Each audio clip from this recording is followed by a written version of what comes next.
Watch Symposium. I'm Austin, and this is a paid question for Dr. Raymond. And you might remember Dr. Raymond from about 6 months back. We looked at his pretty special Rolex Submariner date. If you haven't seen that video, link in the description, check it out. He has a pretty impressive 168000, and that's a watch that was released mid-1988 and ran until just the next year, 1989, just a short, less than 2-year run. And it's a very collectible, sought-after, rare transition model, and it differs from its predecessor, the 16800, in the case metal. The predecessor was made from 316L steel, while the 16800 was made from 904L steel. And Dr. Raymond has a beautiful example. Papers, what's not to be happy with? Well, he found something. It was the condition of the case. And like many vintage pieces, it had been polished. And so he decided to have it laser welded. And that's what this video is about. Now, he had it done. He sent me pictures of the watch and an email. This is months ago. But I want to read something that he wrote in that email because it gives you a window into how he feels about laser welding. He wrote, "The idea that we can put back the missing or worn out metal and restore a case to original factory condition is kind of mind-blowing. We are so focused on pre-existing factors that cannot be altered, condition of the original, dial, hands, papers, etc. Now we can take case condition out of the equation if desired."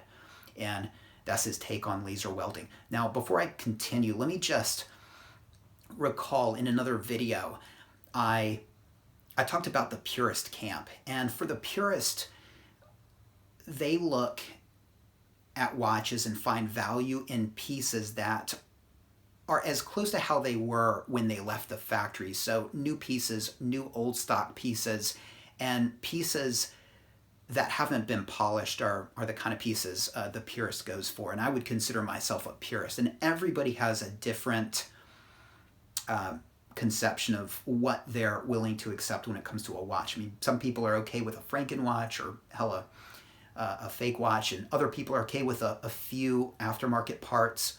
Some people are okay with a third-party polish. Other people are not okay with that, but if Rolex gives the piece a polish, then that's fine. And then other people are against polishing, and you know, they get pretty purist, okay? And we'll come back to that theme as we discuss laser welding, all right? So now this is the email that accompanied the PayPal payment. Thank you, Dr. Raymond. And right here is his question, so let's get into it. Due to the increased prices of Rolex professional sports as seen on the secondary market over the past 5 years or so, even the newbie watch collector is now so concerned about the future resale value of their watch purchase, which is looked upon as an investment. That being said, my question is, how really important is case and bracelet condition on resale when, with laser welding in the hands of a talented refinisher, they can restore most any watch to new old stock condition? Roman Scharf in a recent video interestingly says he does not care about the case condition of watches he buys to sell, as for a few $100s he can have the crystal replaced and the case refinished like new. All right, so let's answer his question straight off. He asks, how really important is case and bracelet condition now that laser welding is a thing? Well, it depends on who you ask. And if you're asking somebody who's in the purist camp, and you are, then they likely won't be comfortable with it. And I don't think I am. I've got real mixed feelings about it. And I don't think I would ever have one of my pieces laser welded. I think it would bother me. Laser welding is a very serious thing because it's a hell of a commitment. You can't reverse it. I mean, it's not like changing the dial of your, ceramic Daytona. Once you have it laser welded, it's a done deal, and you can't go back. And I think it would bother me, and I think that I see a laser welded piece as more far removed from that new old stock, true new old stock ideal than a sympathetically polished piece, as crazy as that may sound. I mean, having a third party Roleworks in California add metal to the watch, something that's kind of unsanctioned by Rolex, and you know, you might not be able to tell the piece has been laser welded, but I'm going to know in my head, and it's probably going to bother me. Okay, so to answer your question, if you're asking me, it's still very important. It's something that I would think about and want to get a piece that has a case and a bracelet that I can live with, because I'm not going to be satisfied trying to bring it back through laser welding. I think I'm too much of a purist for that. And let's talk about for a second why I'm a purist, because I think it's worth mentioning. Is it to be a jerk and so I can make you feel bad about your watch? No, but there are plenty of people in this camp, you know, the purist snob that, you know, will look at a person who just got a new watch and is very happy about it and say, looks like a polished piece. That's not where I'm coming from.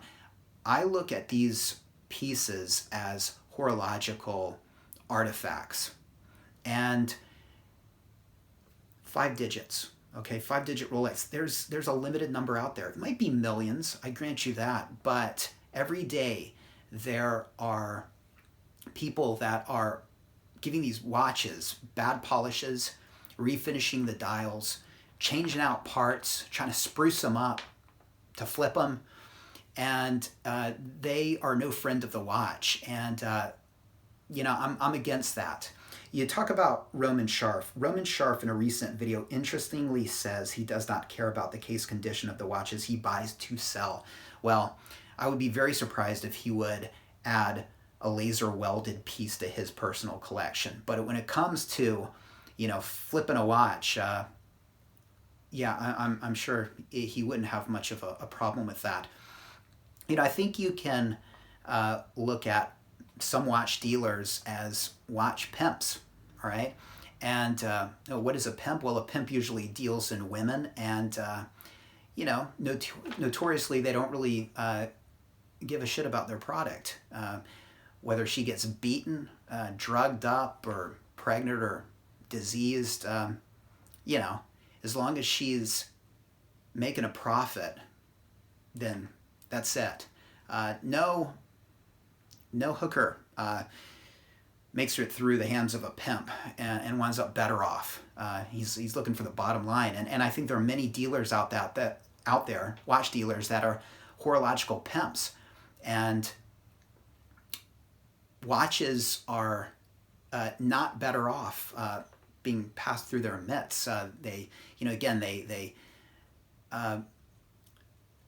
alter the watch in a way that appeals to a certain, what I think is uneducated buyer, not the purist, not the person who really appreciates the maybe perhaps the original aesthetic of the watch, but that is just looking sort of for a cheap piece that looks the part.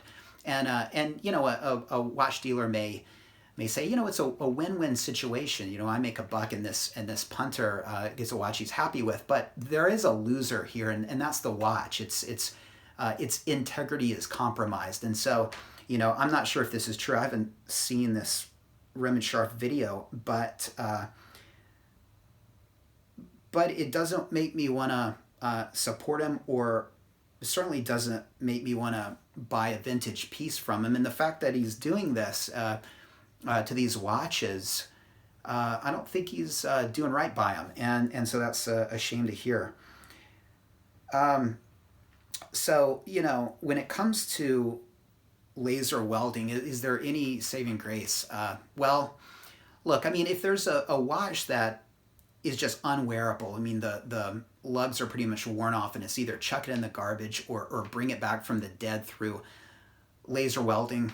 All right, well, you know, I think laser welding could be a good thing. Now, what's the danger? Well, in a few years, that watch may enter the market as a non-polished piece and a new old stock piece, and you know, it's just one of the one of the things that we need to start worrying about.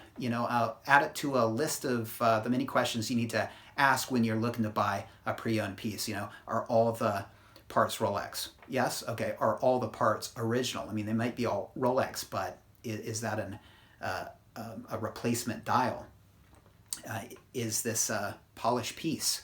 Okay, it doesn't look like a polished piece. Now you got to ask, has it been laser welded?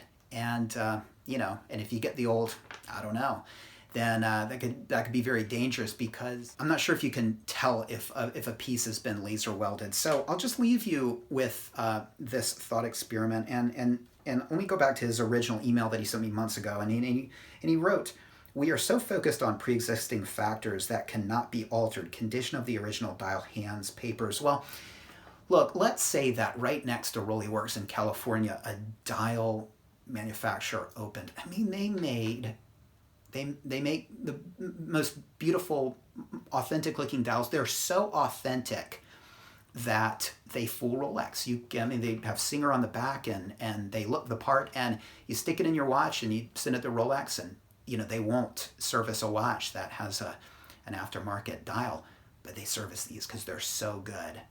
And then right next to that business, a shop that makes hands pops up, and their hands are perfect, so perfect that they look the part. And then a printer pops up right next to them, and they're making papers now, and the papers are so good you can take them to Rolex, and Rolex is fooled by them.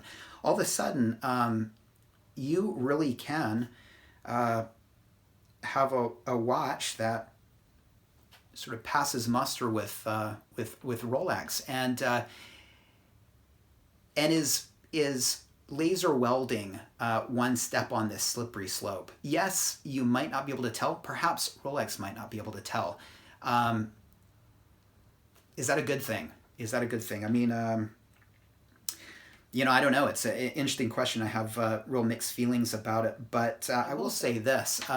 Think about when you buy a car. You can check out the history of that car, and you can see if it's been in an accident, and perhaps it experienced structural damage in the past, and that history is accessible and able to be known.